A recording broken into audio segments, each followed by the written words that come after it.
출애굽기 34장.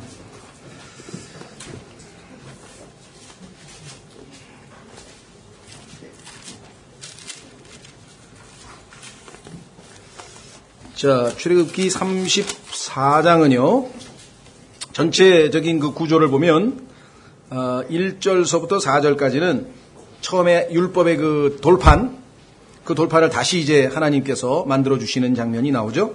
예. 그다음에 깎아가지고 다시 오라. 그랬는데 하나님이 다시 써주겠다. 왜냐하면 돌판 집어 던져서 깨뜨렸죠. 지키기도 전에, 알려주기도 전에 벌써 깨졌습니다. 그 다음에는 이제 하나님께서 분명히 자기 자신을 영광을 보여주시겠다고 하면서 선하심이 그 앞으로 지나갈 것이다. 이렇게 말씀했잖아요.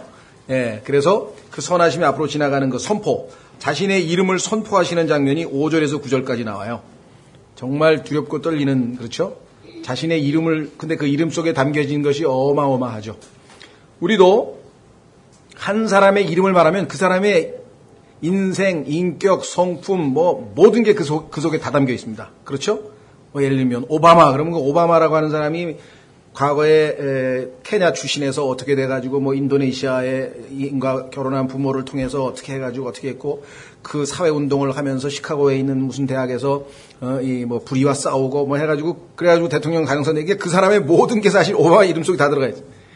하나님께는 그 이름 하나 가지고는 안 되죠. 그래서 성경에 보면 하나님께서 이름들도 많으시고 타이틀, 칭호도 많으시고, 그래서 그 하나하나가 사실은 주님을 알아가는데 우리가 참 꼭 필요한 것인데, 이번에는 출애굽기 34장에서 하나님께서 이스라엘 백성과 언약을 체결하고 이제 나아가는 그 첫 번째로 자신의 이름을 선포하시는 게 5절부터 9절까지 나오고요. 그 다음에 10절부터 17절까지는 우리 앞에서 읽었던 내용입니다. 언약을 다시 새롭게 하는 거예요. 앞에서 출애굽기 20장에서 10계명을 주시면서 쭉 사회법, 그다음에 민법, 기본적인 것들을 다 말씀하셨는데, 그것들 중에서 핵심적인 것들을 다시 한번 반복하는 겁니다. 성경에 보니까 베드로도 그랬고, 가장 하나님께서 즐겨 쓰시는 교육 방법이 뭐냐면 반복이에요. 왜 반복을 자주 쓰시는가? 그건 당연히 우리가 쉽게 망각하기 때문이죠. 하나님의 은혜도 쉽게 잊어버리고, 하나님의 긍휼도 쉽게 잊어버리고, 하나님께서 때로는 매를 때리셨는데 그것도 쉽게 잊어버려서 효과가 떨어지면 다시 또 매를 맞아야 되죠. 그렇죠? 그런 것도 있고, 그래서 우리의 그 망각이 하나님께서는 반복을 통해서 다시금 새롭게 하시는 수단이시다. 그 다음에 이제 18절서부터 26절까지도 또한 명절을 지켜라. 그 다음에 첫 태생을 하나님께 헌신해라. 그 다음에 안식일을 지켜라. 그 다음에 누룩을 넣지 말아라. 그 다음에 첫 열매들은 하나님께 구별하라. 이와 같은 것들을, 핵심적인 중요한 사항들을 다시 한번 또 반복합니다. 앞에서 이미 언급했던 것인데요. 그 다음에 이제 27절서부터 35절까지는 드디어 이제 하나님과 모세와의 교제가 마무리되는, 그래서 35절서부터 이제 실제로 이제 그 설계도에 따라서 성막을 짓는 행동에 들어가서 이제 실제적인 작업이 시작되는 거죠. 그래서 하나님께서 이제 모세와의 교제를 마무리 짓는 장면이 34장의 끝 부분입니다. 자, 전체적인 구조는 그렇고요. 우리가 34장을 아마 오늘 분량으로 봐서 다 하기는 힘들겠죠. 그렇죠?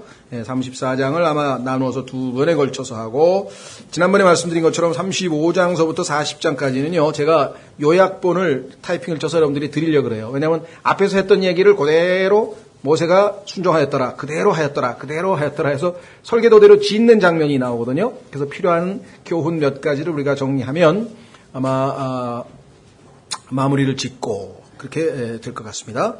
자, 그러면은 출애굽기 34장으로 가서 이제 본문으로 들어가 보겠습니다. 출애굽기 34장. 주께서 모세에게 이르시되 너는 처음 것과 같은 돌판 2개를 깎으라. 내가 깨뜨린 처음 판들에 있던 말들을 내가 이 판들 위에 쓰리니. 사실은 모세가 그 판을 던져서 깨뜨렸지만 율법은 모세가 깨뜨린 게 아니고 이스라엘 백성들이 깨뜨렸죠. 어겼죠. 그렇죠? 예, 모세는 사실 그 우상 숭배하는데 가담하지 않았어요. 금송아지 만들 때. 그러나 그것을 보고 분노해서 그 돌을 집어 던져서 깨뜨렸죠. 내가 깨뜨린이라고 하는 이 표현이 우리에게 상당히 와 닿죠. 실제로 모세가 아니라 이스라엘 백성들이 율법을 깨뜨렸다, 지키지 않았다라고 하는 표현은 어디서 나오냐면 확인해 보겠습니다. 요한복음 7장 19절. 요한복음 7장 19절에 보면 주님께서 이 사건을 언급하고 계세요.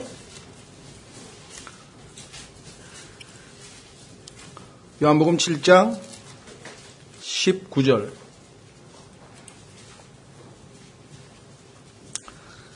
요한복음 7장 19절. 모세가 너희에게 율법을 주지 아니하였느냐? 예수님이 질문하십니다. 그렇지? 너희가 모세를 통해서 율법을 받았는데 그런데 너희 중에 아무도 율법을 지키지 아니하는도다. 이것이 이스라엘 백성들의 모습이었죠. 자, 성경에 보면요. 하나님께서는 과거의 것을 꼭 요구하십니다. 지나갔다고 해서 우리에게는 과거지만 하나님께서는 항상 현재라는 사실을 잊으시면 안 되죠. 자, 전도서 3장을 보십시오. 전도서 3장. 전도서 3장. 하나님은 과거, 현재, 미래가 항상 하나님 앞에 놓여 있습니다. 그래서 오늘 여러분들 아마 읽어보세요. 한번 아까 우리 정영재님도 말씀하셨습니다만은 과거, 현재, 미래가 우리에게는 구분이 되는 것 같지만 하나님께는 이게 연속선상에서 있는 겁니다. 그렇죠? 예. 자, 전도서 3장 15절. 전도서 3장 15절. 인간들은 성경에서 말씀하시는 것처럼 과거, 현재, 미래로 이 세상에 존재할 때 살아있는 그 시간을 구분합니다. 시간을 과거, 현재, 미래로 지금까지 있었던 것이 지금 있으며 앞으로 있을 것도 이미 있었나니 하나님은 이미 지나간 것을 요구하시느니라. 그래서 이거 지나가면 끝나는 거야. 아닙니다. 절대로 끝나는 게 아닙니다. 하나님의 그리스도의 심판석 앞에 가서 다 평가받아요. 이 순간만 양심 그냥 딱 눈 감고 그냥 넘어가자. 그 순간 넘어간 것 같지만 하나님은 안 넘어가고 계셔. 다 알고 계세요. 그거를. 그렇게 하시면 안 되고 현재를 사셔야 돼요. 매 순간을 하나님 앞에서 진지하게 하나님 앞에서 살아야죠. 요즘에 라틴어에 코람 데오라는 말이 있는데 아마 여러분 자주 들어보실 텐데 아주 유명한 말이 됐죠. 우리도 왜 좀 멋있으려면은 한자말을 써야 되잖아요. 그러죠? 뭐라 그러죠? 옛날에 누구야? 토사구팽. 필요할 때 토끼를 갖다가 저기 사냥개를 써먹다가 이제 토끼 사냥 끝나니까 에이 너는 이제 쓸모없다 하고 집어 던졌다 그래서 토사구팽이란 말 써야지 뭐 필요할 때는 써먹더니 나중에 내던졌다 이러면 용어가 길어지고 멋이 없잖아요. 근데 토사구팽을 하셨군요. 뭐 이러면 마찬가지로 하나님 앞에서 산다 그러면 그게 시시한가 봐요. 사람들은. 그래서 코람데오의 삶을 사십시오. 뭐 이런다. 그 사실 before god이에요. before god 아니요. 라틴어를 써서 그렇죠. 그래서 뭐 나쁠 건 없어요. 헬라어, 라틴어 가끔 가다가 이렇게 적으면은 별것 아닌데 그게 이제 과시용으로 쓰면 안 되죠. 과시용. 사람들에게 기억을 하기 위해서 코람데오 이게 참 용어가 있구나. 뭐 까르페 디엠 그럼 이거는 이렇게 뭐가 탁 머리에 와닿아서 내가 기억하기 좋게 하면 좋은데 나는 이렇게 유식하다. 너무 이렇게 멋있는 말을 잘 쓴다. 이런 식으로 폼을 잡으면 아무것도 의미가 없죠. 자, 그래서 여기 보시면 깨트렸다는 얘기를 했고요. 처음 판들에 있던 말들을 내가 이 판들 위에 쓰리니. 근데요, 뒤에 보면 얼핏 보면 모세가 쓴 것처럼 보이는 경우가 있어요. 그래서 이것도 여러분들 중에 혹시 쓸데없는 논쟁이 붙으면 논쟁을 안 했으면 좋겠는데요. 자, 34절을 보십시오. 뒤에 34장 34절에 보시면 그러나 모세가 주 앞에 들어가 그분과 말할 때 밖으로 나올 때까지 베일을 벗었다가 나와서 그분께서 명령하신 것을 이스라엘 자손에게 일렀으며 이스라엘 자손이 모세의 얼굴을 보고 모세의 죄송합니다. 이거 아니구나. 27절. 27절서부터 보시면 주께서 모세에게 이르시되 너는 이 말들을 기록하라. 내가 이 말들이 뜻하는 대로 너와 이스라엘과 언약을 맺었느니라 하시니라. 이 구절을 잘못 읽으면 34장 1절서부터 3절 사이에서 모세가 두 번째 십계명은 쓴 것처럼 그렇게 오해하시는 분들이 있어요. 전혀 그게 아니죠. 왜냐하면 밑에 써 있잖아요. 28절에 모세는 주와 함께 밤낮으로 40일 동안 거기 있으면서 빵도 먹지 아니하고 물도 마시지 아니하였으며 그분께서는 언약의 말씀들 곧 10가지 명령을 그 판들에 기록하셨더라. 하나님께서 기록하신 게 분명히 써 있잖아요. 그렇죠? 그러면 27절에 모세에게 기록하는 건 이제 뭐냐? 그거는 10절서부터 26절까지 내용이죠. 10절서부터 26절까지 중요한 언약을 다시 반복하셨잖아요. 그거를 기록하라고 한 얘기였고 십계명은 당연히 하나님께서 기록하셨는데 모세가 기록했다고 또 하는 그런 이상한 학설을 내세워서 논쟁하는 경우도 있습니다. 그렇지 않다는 것 기억하시고 다시 돌아옵니다. 2절 아침에 예비하고 아침에 신의 산에 올라와 거기서 산 꼭대기에서 내 자신을 내게 보이되. 아침도 성경에 보면 굉장히 중요한 의미를 갖고 있습니다. 하나님 앞에서의 아침에 우리가 하나님의 임재를 놓치고 첫 출발을 잘못하면 아침에 정말 기도하고 정말 성령 충만해 주님 간절히 기도하고 은혜로 출발해도 저녁에 가면 막 이 영적으로 기운이 다 해서 막 느슨하고 이렇게 그렇게 삶이 되는 것이 이 땅에서의 우리의 삶인데 아침에 하나님 앞에서의 시간을 놓쳐버리면은 우리가 쉽게 무너지겠죠. 그래서 어떻게든 이 아침이라고 하는 표현 중요하고요. 그 다음에 산 꼭대기에서 내 자신을 내게 보이되. 하나님을 만나려면 항상 위를 쳐다봐야 되고요. 위로 올라가야 됩니다. 위에 있는 것에 애착을 둬야 되고요. 하나님은 위에 계신 분이시죠. 예. 그래서 위에 계신 나의 친구라고 하는 노래도 있는 것처럼. 자, 그 다음에 내 자신을 내게 보이되라고 하는 이 표현이 이 영어로 말씀드려서 죄송한데요. present thyself 이렇게 얘기를 했는데요. 법정에 출두할 때도 쓰는 말입니다. 이게 출두한다 이게 자기 자신을 거기에 여러분 잘 아시죠? 출석했다 이거지. present 어디에 임재해 있다. 이 동사는 선물이라고 하는 동사도 있죠. 네, 선물을 주다. present도 있고 그 다음에 명사로 쓰면 present 하면 이미 선물이라는 뜻이잖아요. 그렇죠? 예. 아마 하나님 앞에 자신을 선물로 내어 드린다는 뜻인지는 잘 모르겠는데요. 신약에 보면 이 단어가 우리의 신앙생활의 첫 단추인 것을 알 수 있습니다. 모세가 하나님을 만나는 순간이 모세에게 있어서의 신앙생활의 첫 단추인 것처럼 우리도 똑같은 표현이 나와요. 그 대신 우리는 thyself가 아니고 your bodies, 너희의 몸들을 주님께 내어 드리라 이렇게 되어 있죠. 한번 확인해 보겠습니다. 로마서 12장 1절. 이게 이제 여러분들에게 제가 가끔 가다가 무슨 영어를 쓰고 싶어서 쓰는 것이 아니라 우리말은 똑같은 영어의 어떤 한 단어를 똑같이 번역이 안 될 수가 있어요. 의도적으로 그런 게 아니라 문맥에 따라서 우리말은 달리 표현할 수밖에 없거든요. 근데 영어는 그게 같은 단어예요. 아까 우리 오전에 봤던 것 중에서 평강이란 말을 썼지만 이 평강이란 말이 우리말은 4개가 쓰여요. 영어는 peace 하나예요. peace. 근데 우리말은 평화, 화평, 평강, 평안. 적어도 성경에서 4가지 용어를 써서 문맥에 좀 자연스럽게 맞추잖아요, 우리는. 이거는 필연적인 거예요. 왜냐면 우리말의 어감이 그러니까. 그렇죠? 안녕하세요. 우리 안녕도 마찬가지예요. 안녕도 are you in peace라고 영어로 해요. 당신은 화평 가운데 있느냐 이런 말인데 안녕하세요 이래야지 당신은 화평 중에 있나이까 뭐 이럴 수도 없잖아요. 한국말이 아니잖아요. 그러니까 할 수 없이 우리말에는 문맥을 맞춰서 하는 것 그건 문제될 거 없습니다. 다만 공부를 위해서는 영어와 영어를 비교하면 우리가 의미가 들어오잖아요. 여기서도 모세가 자기 자신을 하나님 앞에 바친 거잖아요. 그렇죠? 하나님의 말씀을 듣기 위해서 계명을 받기 위해서 마찬가지로 로마서 12장 1절 그러므로 형제들아 내가 하나님의 긍휼을 입어 보세요. 오늘도 긍휼 바울도 긍휼을 입어 너희에게 간청하노니 내가 너희에게 감히 이런 얘기를 할 수 있는 것은 내가 똑똑해서가 아니라 하나님의 긍휼 때문에 내가 너희들에게 이런 하나님의 편지를 쓸 수 있는 자격이 있는 거다. 너희는 너희 몸을 거룩하고 하나님께서 받으실 만한 살아있는 희생물로 드리라. 몸을 드리라 했을 때 이게 똑같은 단어예요. present.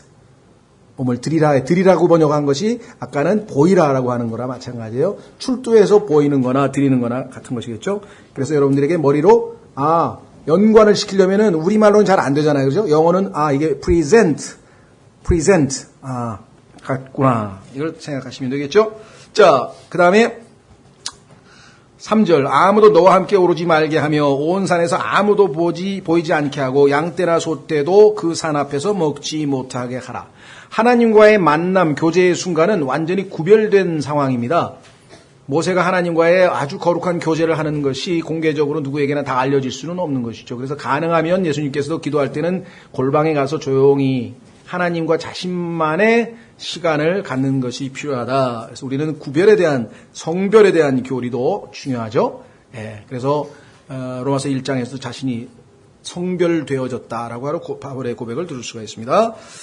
자, 그래서 우리는 34장 1절서부터 3절까지 살펴보았습니다. 자, 이제 우리 어디입니까? 4절부터 4절부터 모세가 처음 것과 같은 돌판 2개를 깎고 아침에 일찍 일어나 주께서 자기에게 명령하신 대로 돌판 2개를 자기 손에 들고 시내산에 올라가니. 사실은 이 4절 한 구절에 우리의 신앙생활이 다 요약되어 있네요. 왜 그렇습니까? 1절에 보니까 주께서 모세에게 이르시되 너는 처음 것과 같은 돌판 2개를 깎으라 그랬죠? 4절에 뭐라고 했습니까? 처음 것과 같은 돌판 2개를 깎으라. 깎았어요. 그 다음에 내가 깨뜨린 처음 판들에 있던 말들을 내가 이 판 위에 쓰리라. 아침에 예비하고 아침에 시내산에 올라와. 자, 그래서 4절에 어떻게 됐습니까? 아침에 일찍 일어나. 순종했죠?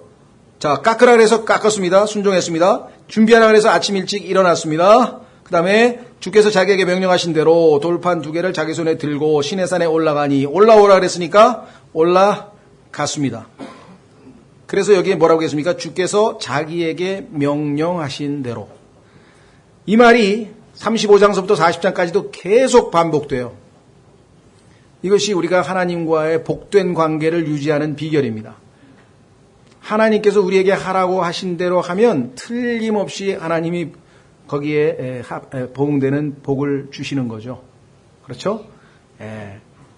우리 일상생활도 똑같습니다. 어린 자녀들이 부모들이 시키는 대로만 하면, 그렇죠? 하라는 대로만 하면 문제될 거 하나도 없죠. 맛있는 밥도 해줘, 좋은 옷도 사줘, 신발도 사줘, 아이스크림도 사줘, 수박도 사줘. 근데 시키는 대로 꼭 안 하려고 시키는 대로 꼭 안 하려고 하는 것 때문에 모든 일들이 벌어지는 것이에요. 자, 5절 주께서 구름 가운데 내려오사. 정말 예수님께서 재림할 때도 구름 가운데서 내려오신다 그랬으니까 예수님의 재림을 예표하고 있는 모습인데요. 나중에 우리가 직접 목격하겠죠. 물론 우리는 같이 올라갔다가 내려오기가 쉽겠죠. 왜냐하면 마지막 때 주님께서 지상에 내려올 때는 흰말을 타고 이제 구름과 함께 내려오시긴 하실 텐데 우리가 같이 내려오겠지만 지상에서 보진 않겠지만, 자, 그와 함께 거기 서서, 모세와 함께 거기 서서 주의 이름을 선포하시니라. The name of the Lord. 여기 또 이제 우리말과 영어의 차이점 때문에 빚어지는 약간의 오해가 있습니다. 우리말은 이 주의 이름이라고 할 때 의라고 하는 이 소유격을 나타내는 이 조사가 주의 이름 그러면은 그게 여호와냐, 임마누엘이냐, 이렇게 이름 뭐가 있는 것처럼 우리에게 들리죠. 그렇죠? 그렇죠? 근데 영어에는 the name of the Lord 하면은 그렇게도 들리고, 두 번째에는 the Lord가 이름하고 같은 거예요. 주의 이름이 주예요. 근데 이게 두 번째 게 우리에게는 우리말로는 잘 안 들어와. 그래서 차라리 저 같은 경우에는 그냥 주의 이름보다는 주라고 하는 이름 이렇게 했으면은 좋겠는데 좀 어색하기도 하고, 이건 그냥 제 생각이에요. 왜 이런 일이 발생하느냐? 성경에 보면 누구든지 주의 이름을 부르는 자는 구원을 받으리라 이렇게 했단 말이에요. 근데 사람들이 뭐라고 부릅니까? 주여 나를 긍휼히 여기시옵소서. 주여 나를 구원하시옵소서. 주를 부르잖아요. 주가 이름이잖아요. 여기서도 주님께서도 자기의 이름을 얘기하면서 주로다 하고 자기 이름이 주라고 지금 선포하잖아요. 근데 우리말 개념은 주의 이름 그러니까 주님의 무슨 이름이 따로 있나? 이렇게 개념이 들어온다는 거죠. 그래서 이것을 조금 극복하지 아니하면 여러분들이 때로는 혼동될 수도 있어요. 그죠? 예. 주의 이름으로 침례를 주거든요. 성경에 보니까. 예. 근데 그 주라고 하는 이름은 아버지도 이름이 주고 아들도 이름이 주고 성령님도 이름이 주예요. 그래서 성경에 보니까 아버지와 아들과 성령의 이름으로 해서 이름들이 아니야. 복수가 아니고 이름이 하나야. 왜? 주니까. 예? 자, 그래서 여기서도 지금 그런 주의 이름을 선포하시니라. 근데 주의 이름이 안 나오네요. 그런 분들이 있어요. 나오죠. 뭐라고 하겠습니까? 주께서 그 앞으로 지나가면서 선포하시되 주로다 그랬잖아요. 주의 이름이 주 아니에요. 그러니까 주라고 하는 이름이구나. 아시겠죠? 그래서 이것을 뭐 영어에서는 동격의 of라 그래요. of가 소유격으로 쓰이지 아니하고 이때는 동격이라고 쓰여서 이름하고 주하고 같은 거예요. 동격. 이런 게 종종 나옵니다. 근데 우리는 그게 이제 문법상 잘 입력이 안 되기 때문에 조금은 어색하시기도 하지만 우리가 어쩔 수 없습니다. 그걸 좀 이해하시고 넘어가시면 좋겠네요. 주로다 그랬어요.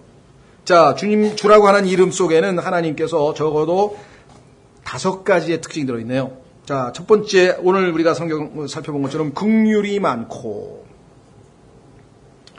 명사로 우리는 긍휼 이렇게 했는데요. 그분은 full이에요, full.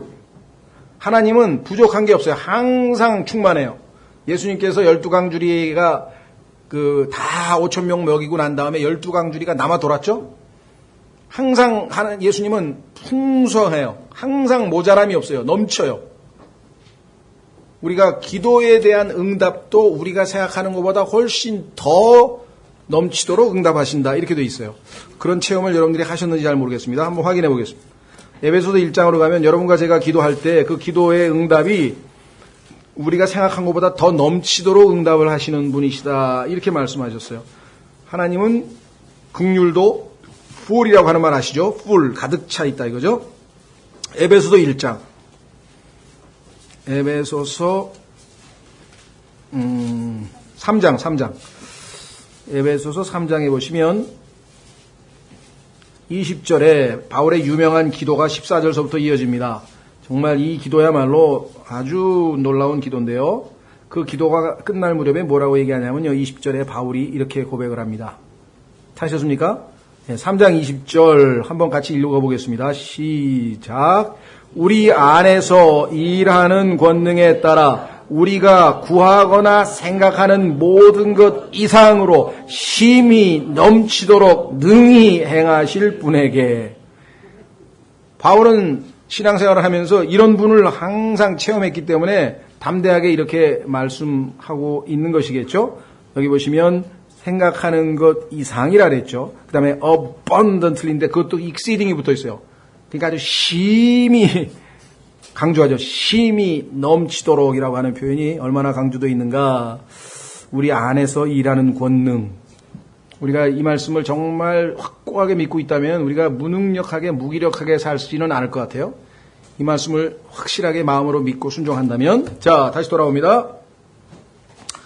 그래서 두 번째, 긍휼이 많고, 오늘 뭐 긍휼에 대한 얘기를 많이 했으니까 여기서 길게 얘기하지는 않겠습니다. 그렇죠? 예, 긍휼에 대해서는 오늘 설교에서도 살펴보았죠. 자, 두 구절만 찾고 긍휼은 마치고 은혜로 넘어가겠습니다. 자, 첫 번째 시편 136편 25절. 시편 136편 25절에 보면 여러분과 제가 하나님의 긍휼이 없이는 밥 한 끼도 못 먹어요. 밥 한 끼도 못 먹어. 하나님 말씀에 그렇게 써 있어요. 찾으셨습니까? 예. 시편 136편 25절. 예, 다시 한번 읽겠습니다. 졸리시는 분을 위해서. 시작. 모든 육체에게 음식을 주시는 분에게 감사하라. 그분의 긍휼은 영원하도다. 하나님이 긍휼을 베푸셔서 지금 여러분 밥 먹은 거예요. 점심도 먹은 거고 이따 저녁도 긍휼을 베푸시기 때문에 이제 먹을 수 있는 거죠. 그 다음에 두 번째는요. 로마서 11장 32절. 로마서 11장 32절. 매일매일의 삶에서 하나님의 긍휼이 우리에게 얼마만큼 부어지고 있는지를 알면 여러분과 제가 가만히 있을 수가 없죠. 감사가 넘치고 찬양이 넘치고 기쁨이 넘칠 텐데. 자, 로마서 8장 11장 32절. 8장 32절을 제가 하도 좋아하는 구절에서 입에 붙어서 그래요. 자기 아들을 아끼지 아니하시고 우리 모든 사람에게 내어주신 분께서 어찌 자기 아들과 함께 모든 것을 우리에게 내어주시지 않겠는가. 저한테 유리한 구절은 잘 외워 제가. 딱 그렇죠? 아 이거구나 싶으면 근데 하나님이 좀 힘든 거는 잘 안 외워지더라고 이상하게. 십자가를 지고 따르라든가 이런 거는 외려고 노력을 열심히 해야지 외워지지. 저절로는 안 해요. 저절로. 자 로마서 11장 32절 하나님께서 그들 모두를 믿지 아니하는데 가두어 두신 것은 친히 모든 사람에게 긍휼을 베풀고자 하심이라. 과거에 창세기 11장에서 바벨탑 사건을 일으킨 다음부터요, 그 바벨론이라고 하는 나라를 만든 그 두목, 그 누구죠? 님롯이라고 하는 자가 그 이후에 바벨론이라고 하는 종교를 만들어서 아주 전 세계를 아주 영적인 그 도덕적인 것을 다 장악하면서 전 세계에 이 바벨론이라고 하는 뿌리를 뿌려놨는데, 그것으로 말미암아 하나님께서 정말 그 가증스러운 짓을 했던 모든 우상숭배자들, 모든 이 땅의 민족들을 단번에 심판해도 아무런 법적인 하자도 없고 하나님의 의로우심에 손상이 없을 텐데, 오히려 하나님의 의로우심이 드러날 텐데, 그들 모두를 하나님께서 다 긍휼히 여기셔서 먹이시고 입히시고 좋은 것을 주시고, 우리가 생각할 때는 왜 저런 사람들에게, 안 그렇습니까? 왜 저런 사람들에게 저렇게 하나님께서 긍휼을 베푸실까? 근데 여기 보시면은요, 그 사람들을 하나님이 믿지 아니하는 가운데 가두어 두신 것은 모든 사람에게 긍휼을 베풀고자 하심이라, 이렇게 되어 있네요. 자, 두 번째, 은혜로우며. 이것도 짧게 보죠. 오늘 아침에 또 우리가 살펴보았으니까. 아까 말씀드린 것을 잘 상기해 보십시오. 다윗이 사울이라고 하는 사람 알죠? 자기를 죽이려고 계속해서 아주 애를 썼던 사울이라고 하는 사람에 대해서 다윗은 몇 번에 걸쳐서 죽일 수 있었지만 안 죽였어요. 그러면 다윗이 사울에게 베푼 것은 무엇이죠? 은혜입니까? 긍휼입니까? 긍휼이죠. 마땅히 사울은 죽었어야 되는데 안 죽이고 죽임을 안 당했잖아요. 예. 그런데 다윗이 요나단의 아들 무비보셋에게 왕궁에 와서 밥을 먹게 하고, 그렇죠, 한 것은 긍휼입니까? 은혜입니까? 은혜죠. 왜? 자격이 없는 자에게 좋은 것으로 주었잖아요. 복을 주었잖아요. 그렇죠? 예, 성경에 보면은 이와 같은 것이 이해가 얼마든지 찾아볼 수 있어요. 머릿속에 항상 딱 이해하시면 기본 개념. 자비는 마땅히 받아야 할 벌을 받지 않는 거야. 왜? 그분이 나를 불쌍히 여기셔서. 은혜는 받을 자격이 없는데 주셔서 내가 거저 받은 거야. 자, 그래서 우리는 은혜에 대해서 오전 중에 우리가 아주 살펴보았다는 것, 그리고 그 긍휼과 은혜의 개념에 대한 정의를 조금 더 머리에 정확하게 좀 기억하셨으면 좋겠다. 세 번째는 오래 참고 그랬습니다. long suffering이라는데요. 이 구절은 아마 다른 성서들에서는 이상하게 다른 걸로 번역이 되어 있어요. 그래서 아주 잘못되어 있는데요. 킹제임 성경에만 정확하게 번역되어 있습니다. 이 오래 참는 거에 대해서는요, 성경에 보면은 모세는 이스라엘 백성들이 하도 하나님 앞에 불평을 터뜨리고 그러니까 나중에 아주 참지 못해가지고 화를 벌컥 내가지고 하나님께서 이 말씀으로 반석에게, 돌에게, 바위에게 말하라 그랬는데 나중에 내리쳤죠, 2번이나. 여러분들 그런 기록 성경에 나와 있죠. 처음에는 반석을 내리치라고 하셔서 내리쳤습니다. 그래서 그 반석에서 물이 나왔는데 그 반석은 그리스도라고 고린도전서 10장에서 성경에서 해석을 했단 말이죠. 그렇죠. 그게 바로 예수 그리스도를 예표하고 있는 것이었어요. 근데 두 번째는 예수님이 십자가에서는 once for all, 단 한 번 영원히 십자가에서 예수님은 구속을 완성하셨기 때문에 더 이상 두 번째 막대기로 내리치면 안 되죠.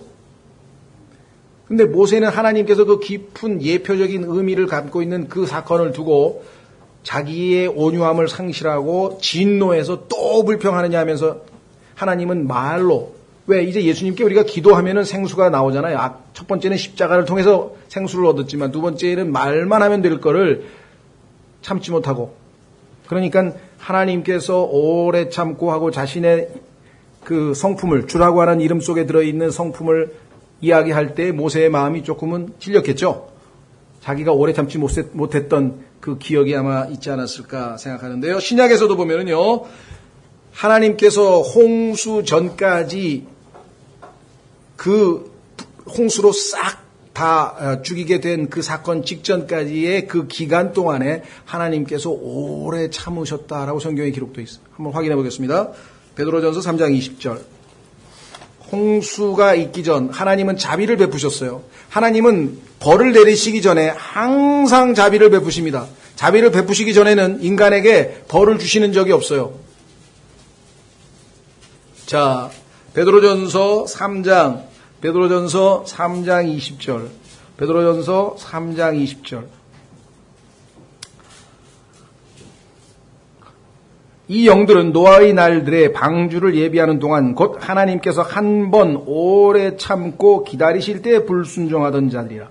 하나님께서는 오래 참으신 다음에 홍수로 심판하셨죠? 자, 그러면은 오래 참으신 다음에 그 다음에 뭘로 심판하실까요? 물로 심판하셨으니까 불로 심판하시겠죠. 미음 다음에 비읍이잖아요. 물 다음에 불. 물 다음에 불. 그렇죠? 자, 확인해 보겠습니다. 베드로 후서로 가시면 지금 하나님께서 오래 참고 계신다는 것을 사람들은 잘 인식을 못하고 있는 것 같아요. 여러분과 제가 알려줘야 될 것 같아요. 하나님이 지금 오래 참고 계시지만 그러나 그 오래 참음은 영원한 건 아닙니다. 하나님이 딱 때가 되면 성경에서 그것을 뭐라고 하냐? 때가 참에 in the fullness of time. 때가 참에 하나님께서 이스라엘 백성으로 하여금 아모리 족속들을 가나안에 가서 다 멸하게 하셨죠. 때가 참에 하나님께서 이스라엘 백성들을 바벨론 포로로 보내셔서 심판하셨죠. 때가 참에 하나님께서 인간의 몸을 입고 이 땅에 오셨죠. 성경에서 하나님께서 정하시는 타이밍이 있어요. 그 전까지는 지금 현재 하나님의 그 성품 중에 뭐가 가장 두드러지냐? 긍휼과 오래 참음이죠. 자, 오래 참음에 대해서 베드로후서 3장 10절. 베드로후서 3장 10절. 그러나 주의 날이 밤에 도둑같이 오리니 그 날에는 하늘들이 큰 소리와 함께 사라지고 원소들이 뜨거운 열에 녹으며 땅과 그 안에 있는 일들도 불태워지리라. 그런즉 이 모든 것이 해체될진대. 자, 여기 보면 원소라고 했는데요. 이게 다 해체된다. 과거 과학자들은 이 성경 기록에 대해서 비과학적인 진술이라고 이렇게 평가를 했었어요. 아니, 온 하늘이 불탄다는 게 말이 되냐? 그렇죠? 12절 하나님의 날이 오는 것을 기다리고 소두라. 그날에는 하늘들이 불이 붙어 해체되고 원소들도 뜨거운 열로 녹으려니와. 온전히 하늘과 땅이 다 불로 다 태워져 버린다는 것을 과학자들은 도저히 받아들일 수가 없었어요. 그런데 과학자들 스스로가 이것이 과학적으로 가능하다라고 이론적으로 그렇게 다시 공개적으로 수정을 했습니다. 왜 그러냐면 저는 과학을 잘 모르겠어요. 근데 하여간 요즘에 신문에 나면 가끔 봐요. 반물질이라는 게 반물질. 물질과 반물질이라고 하는 게 있대요. 근데 그 반물질과 물질이 촉매에 의해서 폭발하면 우주가 다 불탄다는 거예요. 그래서 그 반물질에 대해서 지금 연구가 많이 진행이 되고 그것을 뭐 발견한다 그러고 뭐 영화도 나오고 소설도 나오고 지금 하여간 이 반물질이라고 하는 것에 대해서 관심이 집중되나 봐요. 그래서 저는 이제 물리적인 과학적인 그런 그 개념이 없어가지고 용어만 들었지 신문에서 설명을 읽어도 무슨 소리를 하는지 잘 모르겠어요. 좌우지간. 근데 있대요 그게. 그래서 스스로 자신들이 이 구절은 과학적으로 성립이 가능하다 이렇게 긍정적으로 받아들였다는 얘기만 제가 여러분들에게 전해드릴 테니까 뭐 과학에 대해서 좀 더 지식이 있는 분들에게 좀 물질과 반물질이 있으면 우주가 폭발한다는 그런 게 무엇인지에 대해서 좀 설명을 들으실 수 있으면 좋겠네요. 자, 어쨌거나 여기에 중요한 것은 무엇이냐? 뭐라고 돼 있습니까? 8절. 그러나 사랑하는 자들아 주께는 하루가 천년 같고 천년이 하루 같다는 이 한 가지 사실에 대하여 무지한 자가 되지 말라. 주께서는 자신의 약속에 대해 어떤 사람들이 더디다고 생각하는 것 같이 더디지 아니하시며 오직 우리를 향하여 오래 참으사 아무도 멸망하지 아니하고 모두 회개에 이르기를 원하시느니라. 오래 참으시는 덕분에 우리도 다 구원받은 거죠. 그렇죠? 오래 참으시지 아니하고 만약에 여러분과 제가 구원받기 하루 전에 만약에 주님이 오셨다, 휴가가 일어났다, 그럼 우리는 다 지금 어디가 있겠습니까? 다 지옥에 가 있는 거잖아요. 그렇죠? 네. 주님의 오래 참으심. 자, 그 다음에 우리는 네 번째 선함과 진리에 대해서는 또 지난주 설교에서 우리가 또 자세하게 했죠? 네, 그래서 여기서도 다시 똑같은 것을 반복하지는 않겠습니다. 자, 그래서 우리는 하나님의 이름이 5가지 특징, 긍휼이 많고 은혜롭고 오래 참고 선함과 진리 이렇게 하면 안 되고요. 선함과 진리에 있어서 뭐라고요? abundant, 풍성하다고 하는 것. 그 다음에 긍휼이 많다고 하는 것, 이거 꼭 기억하셔야 되겠죠? 효용사가 붙어 있네요, 두 개 다. 자, 그 다음에 7절, 내가 긍휼을 수천에게 베풀며 불법과 범법과 죄를 용서하되. 예, 불법은 본성에 어긋나는 겁니다. 성경에 보니까 우리가 슬픈 것을 보고 슬퍼야 되는데 요즘에 보니까 natural affection, 이 본성, 인간이 본래적으로 가지고 있는 그런 성품이 마비되거나 아주 뒤틀리거나 왜곡된 사람들이 많이 있죠. 예. 특히 가장 대표적인 게 뭐냐면요. 성경에 따르면 하나님께서 natural affection이라고 하는 용어를 사용하셨을 때 로마서에서 인간이 죄악을 20몇 가지를 열거하는데 그 중에 하나가 뭐냐면은 본성적인 애정이 없다 그랬어요. 그 얘기는 남자는 여자에게 끌리고 여자는 남자에게 끌려야 되는데 남자가 남자에게 끌리는 거예요. 그 내추럴 어펙션이 아니에요. 예를 들면. 그래서 그런 것들을 여기서 포함해서 하여간 하나님의 본성에 어긋나는 불법. 그 다음에 범법은 하나님이 정해준 규율을 넘어가는 거예요. 어기는 거예요. 깨뜨리는 거예요. 그 다음에 죄는 목표 지점에 이르지 못하는 거예요. 화살을 쐈는데 관역을 향해서 화살을 쐈는데 빗나가 버리는 거예요.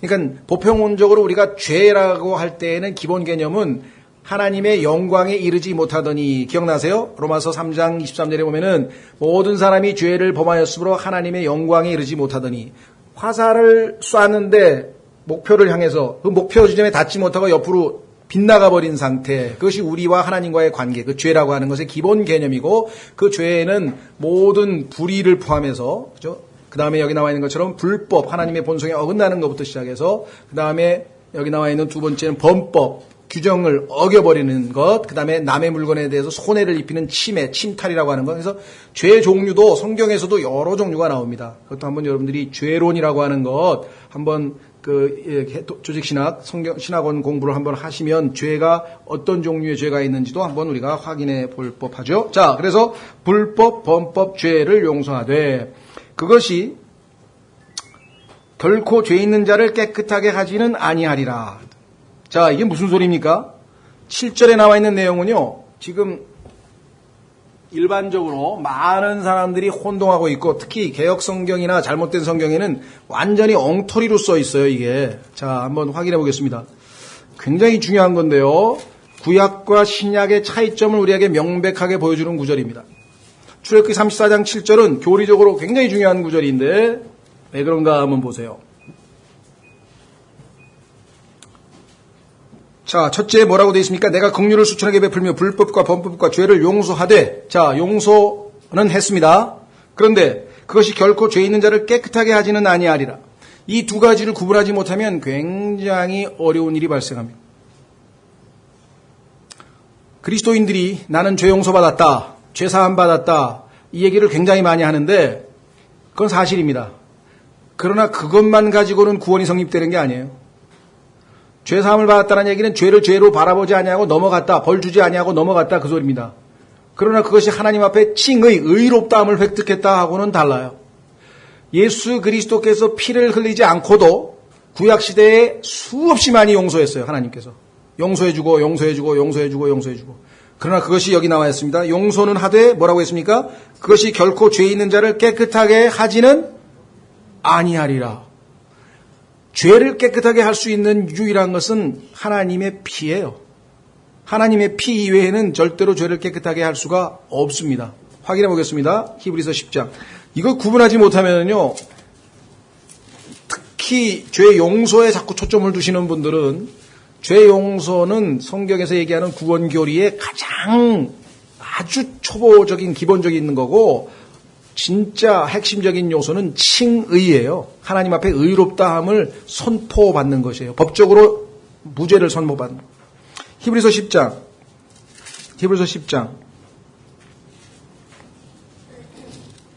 1절. 율법은 다가올 좋은 일들의 그림자는 가지고 있으나 그 일들의 형상 그 자체는 아니므로 그들이 해마다 계속해서 드린 그런 희생물들로는 거기로 나오는 자들을 결코 완전하게 할 수 없느니라. 완전 속죄, 단번에 속죄가 이루어질 수 없는다. 그랬더라면 경배하는 자들이 한 번에 깨끗하게 되어 더 이상 죄들을 의식하지 아니하였을 터이므로 그것들을 드리는 일을 그치지 아니하였겠느냐. 깨끗하게 안 됐기 때문에 그 다음에 또 들어가고 그 다음에 또 매년 한 번씩 속죄일에 대제사장이 민족을 대표해서 들어가서 죄사함을 받아야 된다는 것이죠. 그렇죠? 왜 그런 일이 벌어지냐? 3절. 그러나 그 희생물들에는 해마다 죄들을 다시 생각나게 하는 것이 있나니. 4절이 답이죠. 황소와 염소의 피가 죄들을 제거하는 것은 불가능하느니라. 죄가 제거되려면 세상 죄를 제거하는 하나님의 어린 양이로다. 침례인 요한이 예수 그리스도를 가리키면서 보라 세상 죄를 제거하는 하나님의 어린 양이로다. 어린 양의 하나님의 어린 양이신 예수 그리스도 하나님의 피 그것을 사도행전 20장 28절에서는 하나님 곧 그분의 피에서 하나님의 피라고 했는데요. 그 피만이 유일하게 죄들을 깨끗하게 할 수 있는 것이죠. 그러니까 구약 성도들은 사실은 표현을 굳이 하자면 외상구원을 받은 거예요. 외상구원을. 짐승의 피로 예수님의 피를 대체하는 것처럼 일단 여겨서 용서는 받았죠. 그러나 죄 자체는 깨끗해지지 않았어요. 그래서 그들은 거룩하신 하나님이 계시는 셋째 하늘에 죽으면 갈 수가 없어요. 왜? 예수님의 피로 아직 정결케 되질 않았기 때문에. 그래서 그들은 할 수 없이 낙원이라고 부르는 아브라함의 품에라고 부르는 지하에 있는 곳에 가서 대기하고 있었죠. 그것을 오용해서 왜곡시켜서 카톨릭에서 만든 연옥교리라는 게 생겨나는 겁니다. 그러나 성경적으로 보자면 그는 구약에 있는 성도들이 예수님께서 아직 피를 흘리시지 않으셨죠. 그렇기 때문에 예수님이 피를 흘리신 다음에 이들을 다 데리고 올라갔다고 성경에 써 있잖아요. 자, 왜 변형산에서 예수 그리스도와 모세와 엘리야는 대화의 내용이 예수 그리스도의 죽음에 대한 주제로 얘기를 할 수밖에 없었는가? 구약 성도들은 죄사함 받은 건 압니다. 죄 용서 받은 건 압니다. 그런데 언제 우리는 셋째 하늘에 거룩하신 그분의 임재 앞에 가기 위해서 우리의 죄들이 제거될 것입니까? 주님께서 하나님의 피를 흘리셔야 되는 것 아닙니까? 그날이 언제입니까? 그 얘기를 대화로 나누었다. 이건 물론 제가 구성한 얘기지만요. 확인해 보겠습니다. 누가복음 9장. 그래서 이분들이 주님의 죽으심에 대한 대화를 나누었구나. 구약 성도들은 그날만 기다리고 있는 거예요. 지하 세계에 있고 있지 않아. 셋째 하늘에 계신 하나님 품으로 가고 싶어.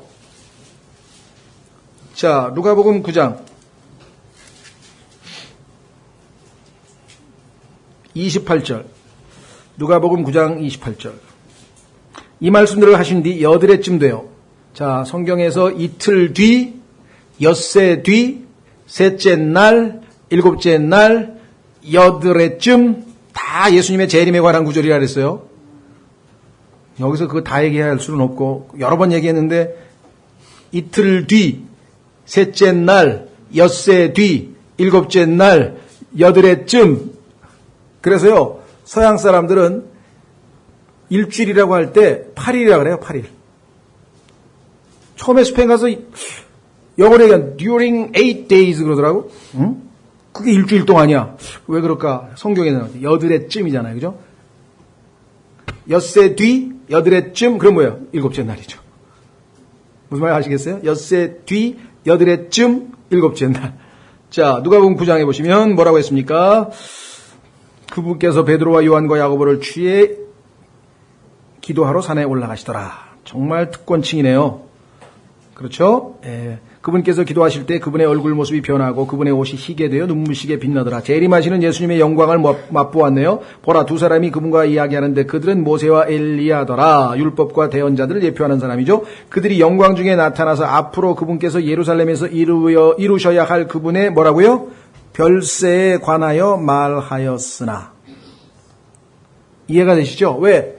금방 얘기했잖아요. 죄는 용서는 받았으나 죄가 깨끗하게 되지는 않았기 때문에 예수님이 피를 흘리셔야 자신들의 죄가 제거된다는 사실을 구약 성도들은 알고 아브라함의 품에서, 즉 파라다이스, 낙원에서 대기 상태에 있는데 예수 그리스도께서 언제 죽으실 겁니까? 우리는 언제 셋째 하늘에 올라갑니까?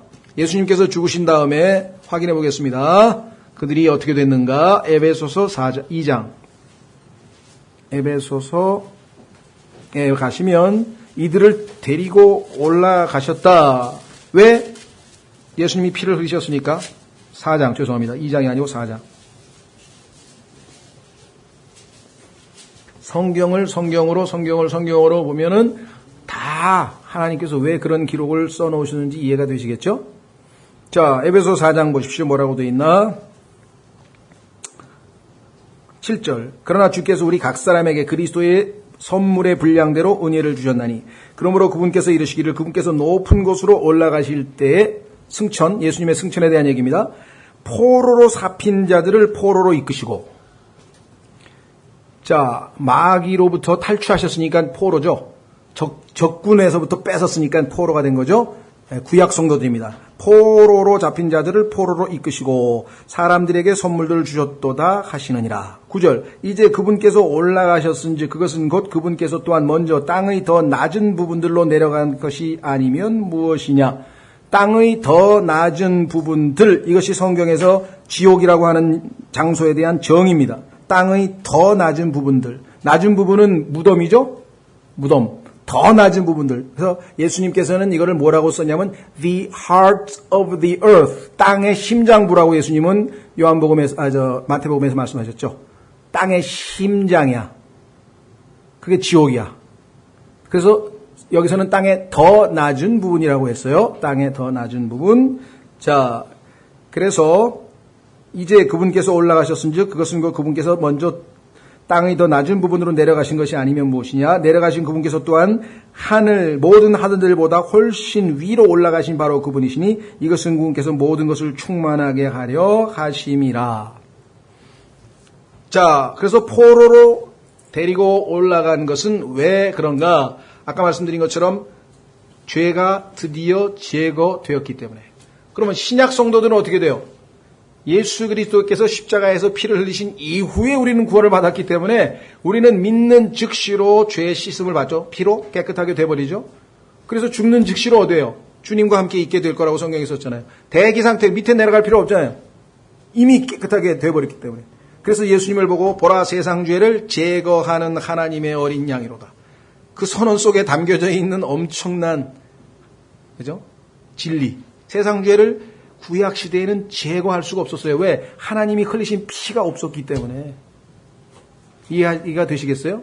자, 그래서 출애굽기 34장 속에는요, 구약과 신약의 차이점을 명백하게 나타냈는데, 이 구절을 이해를 못한다고요. 지금처럼 교리적으로 이렇게 알고 있는 사람은 번역을 제대로 하지만, 그렇지 않은 사람은 뭐라고 번역했나 보십시오. 인자를 1000대까지 베풀며 악과 과실과 죄를 용서하나 형벌받을 자는 결탄코 면제하지 않고. 이건 지금 구약과 신약의 지금 교리적 설명을 하고 있는데 형벌받을 자를 결단코 면제하지 않고 아비의 악을 자녀 3, 4돈세까지 보응하래. 성경을 변개하고 싶어서 변개한 게 아니라 읽다 보니까 무슨 말인지를 못 알아듣는 거예요. 모르면 어떻게 해야 됩니까? 있는 그대로라도 적어놔야 될 거 아니에요. 그렇죠? 그렇지 않으면 어떻게 된다 그랬습니까? 멸망당한다 그랬죠. 확인해 보겠습니다. 베드로후서. 오늘날 성경을 억지로 해석해서 멸망당하고 있는 사람들이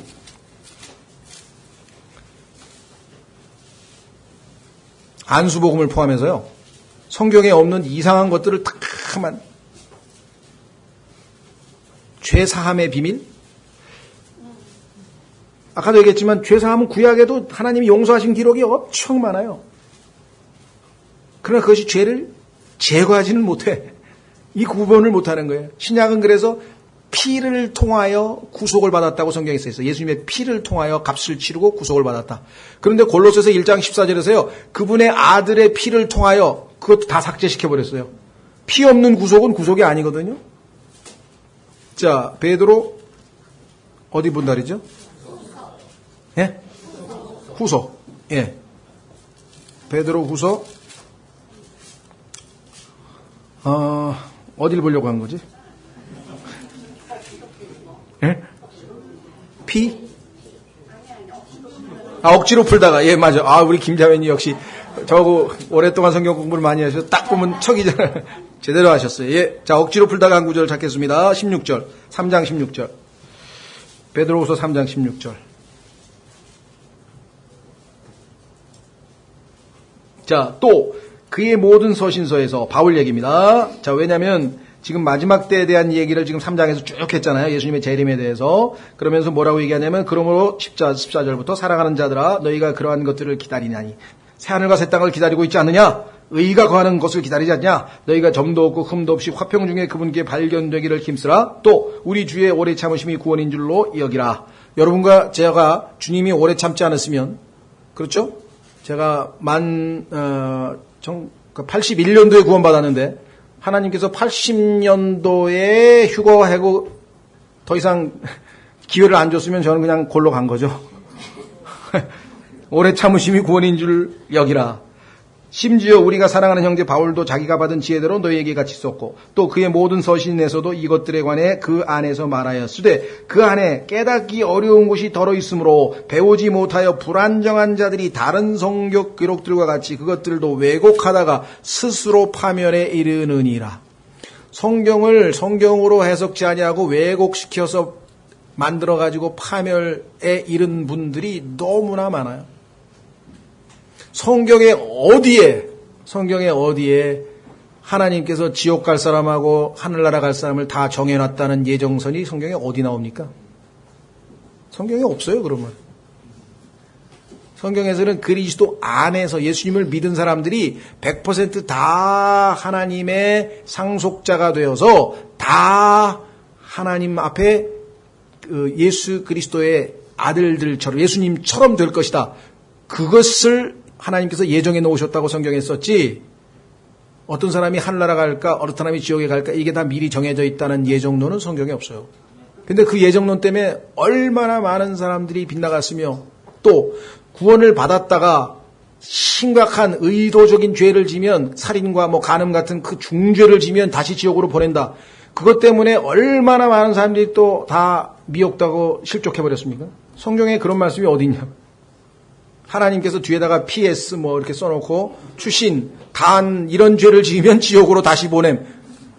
하나님께서 거짓말 하실 리도 없고요. 그렇죠? 근데 목회자들 부부 세미나를 가서 한번 얘기를 했더니 전부 다 자살한 사람은 그러면 그리스도인인데 구원받은 사람이 자살하면 지옥에 갑니까? 그래서 제가 성경에 어디 그런 게 써 있나요? 하나님께서 단 자살한 사람은 제외, 그건 안 써 있는데요. 자살한 거는 잘못이고 거기에 대해서는 하나님께서 상급을 주실 수가 없고 부끄러움을 당하겠지만 왜 하나님이 주신 걸 가지고 하나님을 섬길 수도 있었는데 자기가 스스로 목숨을 끊었으니까 그거는 하나님의 권위에 도전한 거고 거기에 대해서 보상은 없겠지만 하나님께서 그것 때문에 지옥에 다시 보낸다는 구절이 성경에 어디 있냐요. 그렇죠? 지금처럼 억지로 풀다가 자 다시 돌아옵니다. 그래서 출애굽기 34장 7절은 교리적으로 아주 중요하다. 지금 얘기한 것 꼭 기억하시기 바랍니다. 자, 그 다음에 마무리를 짓죠. 오늘은 어디까지 가냐면 우리가 34장 7절까지 봤습니다. 자, 내가 아버지의 불법을 자녀들과 자녀들의 자녀들에게 벌하여 3대와 4대까지 이르게 하리라 하시니 모세가 급히 땅을 향해 머리를 숙이고 경배하며 하나님의 이름을 선포하고 하나님께서 자신의 그 마음속에 있는 뜻을 계시해 주니까요.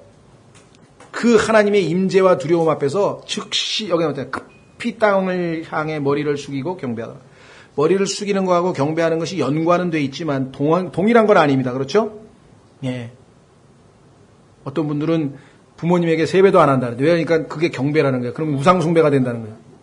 아니, 성경에 머리 숙이는 거하고 경배하는 거 따로 있는데. 그렇죠? 예. 자, 중요한 거는 하나님의 임재를 느끼는 순간 우리는 무릎 꿇고 경배하는 것 이외에 다른 방법이 없다. 사도행전 9장에서 여러분들 이 바울이 하늘에서 들려오시는 음성을 듣고 아주 즉시로 이 반응을 보이죠. 주여, 제가 무엇을 해야 되겠습니까? 이사야서 6장에서도 하늘에서 스랍들을 하나님께서 환상으로 보여줬을 때 이사야가 화로다 하면서 자신을 자책하면서 하나님 앞에 회개하는 장면이 나오죠. 욥기 42장에서도 하나님께서 1대1로 욥에게 질문을 던지니까 욥이 자기 자신을 죄를 뒤집어쓰고 회개하는 장면이 나오죠. 계시록 1장에서도 부활하신 예수 그리스도의 엄위하신 모습을 보더니 요한이 그냥 거의 죽게 돼서 그 발 아래 엎드려졌다 그랬죠. 요한은 예수님의 품에 기대서 생명의 근원이신 예수님의 심장 고동 소리를 들으면서 밥을 먹던 사람이에요. 여러분 생각해 보셨어요? 온 우주의 생명의 근원이 되시는 분의 심장에 뛰는데 거기에 기대서 밥을 먹던, 그렇게 예수님과 친숙했던 요한마저도 부활하신 예수 그리스도의 거룩하신 그 모습 앞에 땅에 엎드려서 죽은 자같이 되었다고 계시록 1장에 기록되어 있습니다. 자, 누가복음 5장에서도 예수 그리스도가 누구신지를 안 베드로는 주여 저는 죄인이로소이다 떠나소서 함께 할 수가 없다 두렵다. 그렇죠? 예. 자, 곳곳에서 이와 같은 현상이 나옵니다. 자, 9절까지 하고 다음 시간에 우리가 10절서부터 들어요. 이르세 오 주여 이제 내가 주의 눈앞에서 은혜를 입었사오면 원하건대 우리 가운데서 함께 가시옵소서. 그 백성은 모기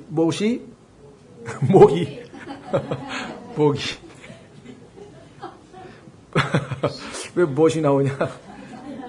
예, 예수님의 타이틀 중에 하나가 못이에요. 네일. 예, 자, 목이 뻣뻣한 백성이니이다. 참 너무나 아주 선명하게 우리에게 들어오죠. 예, 교만한 사람의 모습, 목이 뻣뻣하게 굽히질 않으니까. 자, 우리의 불법과 우리의 죄를 용서하시고 우리를 주의 상속물로 삼으소서 하니라. 자, 마지막 중요한 거는 주의 눈앞에서 은혜를 입었사오면, 이 표현이 어디에도 나오죠? 창세기에서 모세가 주의 눈앞에서 은혜를 입었다 이렇게 나오죠. 이 표현도 우리말로는 자연스럽고 좋습니다. 근데 영어에서는 found예요. 직역을 하면 모세가 주의 눈앞에서 은혜를 발견하였더라. 이렇게 사실은 돼 있어요. 근데 이제 우리말로 하면 은혜를 발견했다, 이렇게 은혜를 입었다, 이렇게 조금 의역이 되어 있습니다. 자, 그래서 원하건대 우리 가운데서 함께 가시옵소서. 함께 안 간다고 하나님께서 말씀하시고 천사를 보내겠다고 얘기를 했는데, 하나님의 백성과 다른 백성들과의 차이점은 하나님이 우리와 함께 하시는 것뿐입니다. 이렇게 해서 중보 기도를 통해서 지금 하나님의 마음을 돌렸습니다. 우리와 함께 가시옵소서. 그 백성은 못이 뻣뻣한 백성이. 우리가 하나님을 필요로 하는 것은 우리가 목이 뻣뻣하고 교만하고 정말 한심스럽고 부족해서 하나님이 필요해서 하나님이 항상 함께 하셔야지, 우리같이 이렇게 형편없다고 하나님이 너희하고 함께 못하겠다고 따로 가시면 되겠습니까? 여러분들 성경에 보면요, 하나님을 설득하는데 성공한 사람들이 있어요. 모세도 그랬죠. 그 다음에 여기 지금 모세, 또 아브라함도 중보기도하면서 하나님 설득했죠. 그 다음에 성경에 보면요, 마귀가 욥기 1장 2장에서 하나님을 설득하는 거예요. 뭐라 그러는지 아십니까? 욥이 하나님 보시기에 완전하고 순전하고 악을 미워하고 하나님을 두려워하는 이렇게 놀라운 사람이 된 이유는 하나님께서 항상 축복을 주시지 않았습니까? 물질적으로 축복을 주고 자녀도 주고 뭐 모든 걸 다 주셨으니. 그런데 하나님께서 한번 그에게 가지고 있는 것, 하나님이 주신 복을 다 제거해 버리십시오. 그러면 그는 틀림없이 하나님을 저주할 겁니다. 하나님이 설득되었을까요? 안 되었을까요? 하나님이 설득되셨어요. 일리가 있다는 거예요. 왜? 얼마나 많은 사람들이 좋은 것을 하나님으로 받을 때에는 아멘 할렐루야 하고요, 불행이 닥치거나 어려움이 닥치면은 그때 와서 하나님이 나를 버렸다, 뭐가 어쨌다 막 하면서 온통 불평만 해대는 거를 마귀는 너무나 많이 봤기 때문에 자신 있게 하나님께 얘기하는 거예요. 욥이 지금 하나님이 복을 받았으니까 지금 이렇게 충성되고 순종하는 거지, 한번 쳐보십시오. 틀림없이. 근데 하나님께서 만약에 그럴 리가 없다, 그럼 하나님이 사실은 논리적으로 안 먹히는 거예요. 하나님이 뜻이 맞다, 하나님이 옳다는 걸 보여주려면 허락을 해줘야 돼. 어떤 의미에서는 고난을 많이 당하고 어려운 성도일수록 급수가 높은 사람일 수 있어요. 왜냐하면 급수가 낮은 사람은 하나님께서 괜히 거기다가 걸었다가는 저 내기에 지신다니까, 잘못하면. 얼마나 많은 사람들이 쉽게 믿음을 다 내팽개칩니까? 과거에 제가 복음을 전했더니 저는 예수님 믿는 사람들을 못 믿습니다. 그리스도인데. 왜? 그러니까 제가 보니까요, 잘 될 때는 뭐 교회 열심히 다니는데 안 되니까 교회고 뭐고 다 때려치던데요. 그런 사람 한두 사람 본 게 아니라는 거야. 자기는 그런 식으로 신앙생활하고 싶지 않다는 거야. 그런 사람들이 있어요, 실제로. 마귀도 그렇게 하나님. 근데 허락하셨죠? 근데 하나님이 이기셨죠? 하나님은 욥을 알고 계셨기 때문에 이기셨어요. 하나님을 지금 설득했어요. 우리의 불법과, 자, 중요한 거는요, 이 우리란 말 쓴 것이에요, 우리. 실제적으로 죄는 이스라엘 백성이 졌지, 모세는 죄 안 졌어요. 순종했어요. 그런데도 거기에 우리라고 하는 말이 들어가는 거예요. 자기도 포함되는 겁니다. 우리의 불법, 우리의 죄. 다니엘도 마찬가지예요. 다니엘서 9장에 보면요, 하나님 앞에 기도할 때 우리란 말 계속 씁니다. 다니엘은 사실 하나님 앞에 굉장히 인정받은, 의롭다 칭함을 받은 사람인데도 여전히. 왜 그렇습니까? 하나님께 가까이 갈수록 하나님의 거룩하심 앞에서, 그 광채 앞에서 우리의 추한 모습이 드러나는 거예요. 하나님과 함께 있다 보니까 모세도 지금 그걸 깨달았죠. 그래서 여러분들 이 바울이 하나님 앞에 자기가 죄인의 우두머리라 그랬죠. 디모데전서에 보면은 내가 죄인의 우두머리라 이런 말을 썼어요. 자, 15절 찾지 마십시오. 시간이 없으니까. 디모데전서 1장 15절에 보면은요, 이것은 신실한 말이요 온전히 받아들이기에 합당한 말이니 곧 그리스도 예수님께서 죄인들을 구원하시려고 세상에 오셨다는 말이로다. 죄인들 중에 내가 우두머리니라. 현재 시제 구원받은 바울이 자기가 죄인도 아니고 죄인 중에 우두머리라 그랬어. 근데 우리는 뭣도 모르고, 야, 바울이 왜, 이건 뭐야, 겸손한 거야, 교만한 거야, 이거 왜 그러는 거야? 왜 그럴까요? 바울은 예수 그리스도께로 지금 굉장히 가까이 가 있는 거예요. 그래서 그 광채, 영광 앞에서 자신의 추하고 죄악된 모습이 환하게 비춰서 저 밑에 숨겨져 있는 죄까지 다 보이는 거예요. 근데 우리는 하나님과 멀찍이 떨어져 있어서 별로 죄가 안 보여. 괜찮은 사람 같아. 그렇죠? 이사야도 뭐야? 평소 때는 얘기를 안 하다가 하나님께서 하늘의 영광을 보여주시니까 그 순간에 갑자기 자기가 화로다 입술이 부정한 자여 하면서 자기 죄를 다 알았잖아요. 역설적이에요. 하나님께 가까이 가면 갈수록 우리는 더 죄인이라는 것을 깨닫다. 자, 그래서 우리는 오늘 마지막 한 구절, 이건 그냥 참고로 하십시오. 지금 길게 할 수는 없고요. 유업이란 말이 나와요. 거기 뭐라 그랬죠? 상속물로 삼으소서. 성경에 보면은요, 이 상속에 대해서는 여러 가지가 나와요. 적어도 4가지를 여러분들이 그냥 염두에 일단 한번 두십시오. 성경에 보면 레위 지파가 하나님을 유업으로 받았어요. 그래서 하나님에게 바친 11조 다 레위 지파에게 줬죠. 두 번째는 팔레스타인 땅, 그 약속의 땅은 하나님께서 이스라엘에게 상속으로 주셨어요. 유업으로 주셨죠. 세 번째는 여러분과 제가 천년 왕국을 유업으로 받게 됩니다. 성경에 보니까. 그렇죠? 골로새 3장 24절에 보니까. 그 다음에 여기에 하나님도 유업이 있어요. 그게 뭐냐? 여기 나와 이스라엘. 이때부터 모세의 기도로부터 시작해서 하나님이 이제 이스라엘은 내 거다 이게. 여기 나와 있잖아요. 상속물로 삼으소서. 따라서 이제 절대로 이스라엘은 하나님으로부터 버림받을 수가 없어요. 하나님의 상속이기 때문에.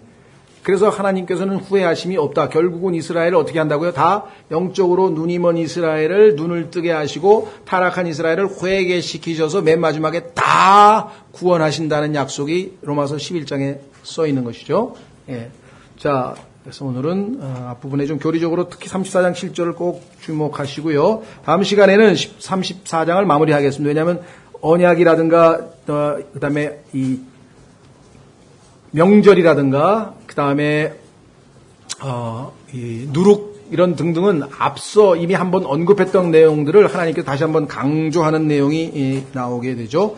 그다음에 마지막에 모세의 얼굴에 빛이 나는 것 해서 우리가 34장을 마무리 짓고 다음에 35장서부터 40장까지 한번 보고 다 같이 일어나셔서